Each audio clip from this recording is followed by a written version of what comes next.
शहजाद चौधरी साहब इसी खिताब में उन्होंने आज बताया, जताया, याद दिलाया। ये आप बताइए कि सदर जरदारी का बेटा हूं, बेनजीर जैसी सियासत करना चाहता हूं, मुर्तजा भुट्टो का भांजा हूं। बिलावल एक ही जुमले में क्या कुछ समझाना चाह रहे हैं, कह रहे हैं, किसको मुखातिब कर रहे हैं और क्या साबित कर रहे हैं? बड़ा खुशाइंद है जी कि आज मुर्तजा भुट्टो भी फिर से दुनिया को या पाकिस्तानियों को या पीपल्स पार्टी को याद आ गए। पीपल्स पार्टी को पता नहीं याद आना चाहिए था या नहीं आना चाहिए था, लेकिन बात सूरत उनके मामू मामू लगते हैं तो उन्होंने उनका जिक्र कर दिया। देखिए, बुनियादी बात, अगर आज़ाद कश्मीर और गिलगित बल्तिस्तान में जो फर्क जैगम साहब ने भी जिसका जिक्र किया, अगर सोचना है, समझना है, तो वो ये है कि दोनों जगह का जो माशरती कल्चर है वो टोटली डिफरेंट है। जीबी को एक मुकम्मल मुआशरे के तौर पे मुख्तलिफ सोच और फिक्र के साथ वाले लोग हैं। आज़ाद कश्मीर वाले समझिए पंजाब की एक्सटेंशन है। इस तरह के लोग हैं वहाँ धड़े हैं, वहाँ बरादरियां हैं, वहां पर हर किस्म का वो काम है जो कि नॉर्दर्न पंजाब का है, पंजाबी की एक्सटेंशन है। तो ये अगर फर्क कोई समझ आए तो ये बिहेवियर जो है समझ आ जाता है। लेकिन बासूरत वो भी बात सही है कि पीपल्स पार्टी की हुकूमत थी ना वहां पे आज़ाद कश्मीर में, तो फिर उससे शिकायत करना और उनसे किसी और से शिकायत करना। लेकिन सबसे इंटरेस्टिंग सवाल आपका ये है कि रियासत जो है उसको डिसाइड करना है कि वो किसके साथ है, कौमी मफाद के साथ है या नून लीग का मफाद अजीज है। तो सबसे पहला सवाल अपना बिलावल भुट्टो साहब से ही पूछना चाहिए कि 2022 में जब आपने हुकूमत में शामिल हुए और उसके बाद 2024 में, तो उस वक्त कौमी मफाद ज्यादा अजीज था या नून लीग का मफाद ज्यादा अजीज था? अगर इन दो चीजों का जवाब दे दें तो उनको हर चीज का जवाब मिल जाएगा।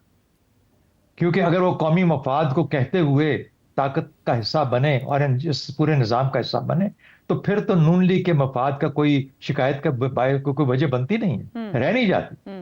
आप जिस बुनियाद पे आगे आए थे उस बुनियाद पे ही अब निज़ाम चल रहा है ना। बिल्कुल ऐसा है। तो उसके बाद फिर रियासत की बात करते हैं।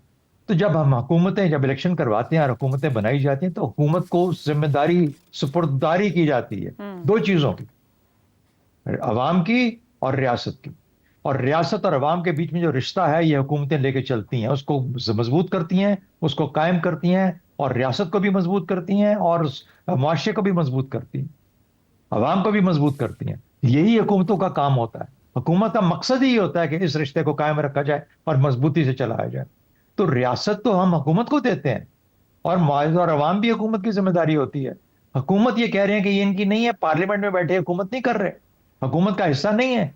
ये जो हमारी सियासत है ये कौन सी सियासत है, ये क्या सियासत है? ये सवाल उनको आज ये पूछना चाहिए था अपनी तकरीर के अंदर कि आज़ाद कश्मीर की जो हैसियत है, जबकि आज़ाद कश्मीर जिसको हम कहते हैं आज़ाद जम्मू कश्मीर, इसका जो पॉलिटिकल एंड है वो क्या है, इसका मकसद क्या है? हर सियासत किसी मकसद के लिए की जाती है ना। इलेक्शन उसका एक हिस्सा है, उसके बाद मकसदियत शुरू हो जाती है।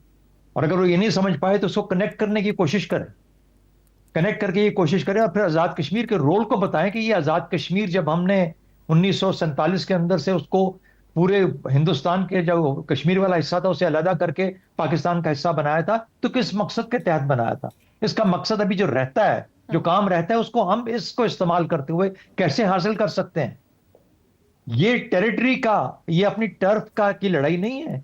ये पाकिस्तान के एक ऐसे अनफिनिश्ड एजेंडा और मकसद की तरफ इनका ध्यान होना चाहिए जो कि रहता है काम करने के लिए। आज़ाद कश्मीर को किस तरह चलाना है, किस तरह की सियासत करनी है, किस तरह का निज़ाम होना चाहिए, वहां पे क्या मिसाल कायम करनी है, ताकि हम दुनिया को दिखा सकें कि हम इस काबिल हैं कि हम जो जम्मू कश्मीर है मुकम्मल तौर पर उसके अहल हैं, उसको हम लेके चल सकते हैं।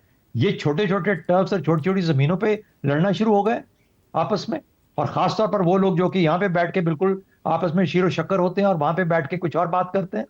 मेरा अपना ख्याल यह है कि बिलावल भुट्टो या तो सियासत को अपनी वालिदा की तरह और अपने वालिद की तरह, तो मैं भी कह सकता हूं चलें कह देते हैं, सदर पाकिस्तान है, समझने की कोशिश करें कि मकसद क्या है आज़ाद कश्मीर के इलेक्शंस का, आज़ाद कश्मीर के इलेक्टोरल प्रोसेस का या पॉलिटिकल प्रोसेस का मकसद क्या है, उसको उस तर्ज में चलाएं। आपके पास पिछले हुकूमत थी पीपल्स पार्टी की, why Peoples Party could not run Azad Kashmir in that manner? ठीक हो गया। तो जो भी होगा वो कंटिन्यूटी होगी उसी निजाम की जिसके आप जिम्मेदार हैं, जिसके आप नुमाइंदे हैं, जो कि इस्लामाबाद है बैठा है या किसी और जगह बैठा, और जिसके लिए खुद बिलावल भुट्टो सर बारहा ये कह रहे हैं कि मैं हम इस नून लीग के साथ नहीं, हम कौमी मफाद के लिए नून लीग के साथ, यानी हम रियासत के साथ हैं, नून लीग के साथ नहीं है। जी, मैं सिर्फ बता दूं, अगर सिंध में कबूल है ना आपकी अपनी हैसियत और आपको इस्लामाबाद में अपनी हैसियत कबूल है, तो फिर हर जगह पे कबूल करनी पड़ेगी। मैं ये नहीं कहता कि आप इसके एग्री करें या डिसएग्री करें, हो सकता है मैं डिसएग्री करता हूं जो निजाम, लेकिन ये नहीं हो सकता कि कड़वा कड़वा थू थू कर दे और मीठा मीठा हप हप कर जाए, ऐसा नहीं चल सकता। ठीक हो गया। हसन निसार साहब, आखिर बिलावल भुट्टो को क्यों ऐसा महसूस हो रहा है कि कौमी मफाद पर नून लीग के सियासी मफादात को तरजीह मिल रही है और इस पर कोई फैसला करने या सोचने की जरूरत है? नहीं भाई, आपके जो दो मफरूज़े हैं बज़ाहिर तो वो दुरुस्त हैं, लेकिन मैक्रो लेवल पे देखो तो कहानी इससे 100% मुख्तलिफ है। मेरे नज़दीक इन दोनों के दरमियान कोई मिसाक, कोई अरेंजमेंट, कोई अंडरस्टैंडिंग नामुमकिन है, क्योंकि इनके दरमियान जिसे इक़्तिदार वगैरह इलेक्शन और कहते वो पता नहीं क्या, क्योंकि कदम कदम के इनके दरमियान कदम कदम और डॉलर डॉलर पे झगड़ा है। ये सियासत नहीं है, इक़्तिदार का मतलब कुछ और है। अच्छा, पाकिस्तान में दूसरी बात कि सियासत ही सबसे बड़ा मुनाफा बख्श तजारत भी है और इंडस्ट्री भी है।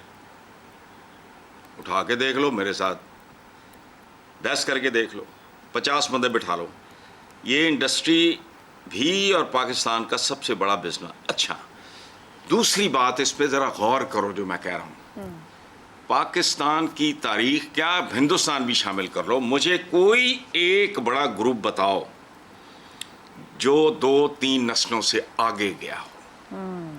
मिसाके जमहूरियत या जो भी था वो बेनज़ीर भुट्टो वालदा के और उसके दरमियान उधर ख़त्म हो गई बात।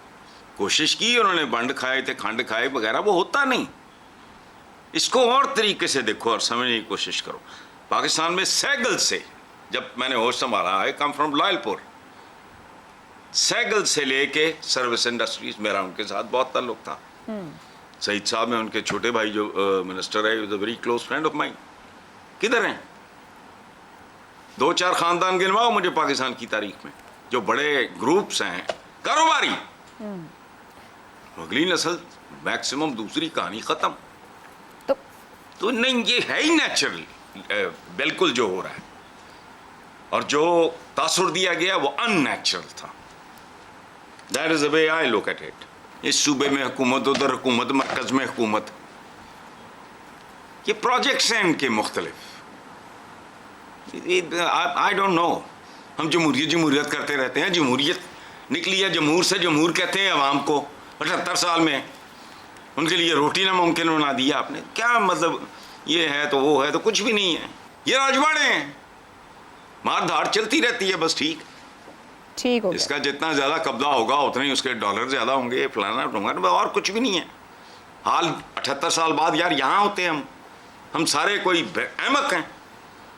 समझ नहीं आ रही बात। 25 रुपए की रोटी, ठीक हो गया। आम आदमी की उजरत देखो, 3 वक्त की रोटी, 6 बंदे का घराना हो, 2 रोटियां खाने वाले, 3 टाइम गुजरती होगी क्या? ठीक है सर अगले इशू में हमने इसी पे मामले पे बात करनी है। आमिर साहब, क्या बिलावल भुट्टो की बॉडी लैंग्वेज को सियासी गुस्सा कहना काफ़ी है? पसे पर्दा किसी बड़ी हकीकत का इल्म है? क्या पहले मरहले के नताइज ने इतना गुस्सा दिला दिया है? एक्सपेक्टेशन क्या थी, या वाकई नून लीग के पास कोई ऐसी सपोर्ट है जो बिलावल भुट्टो को बहुत खल रही है?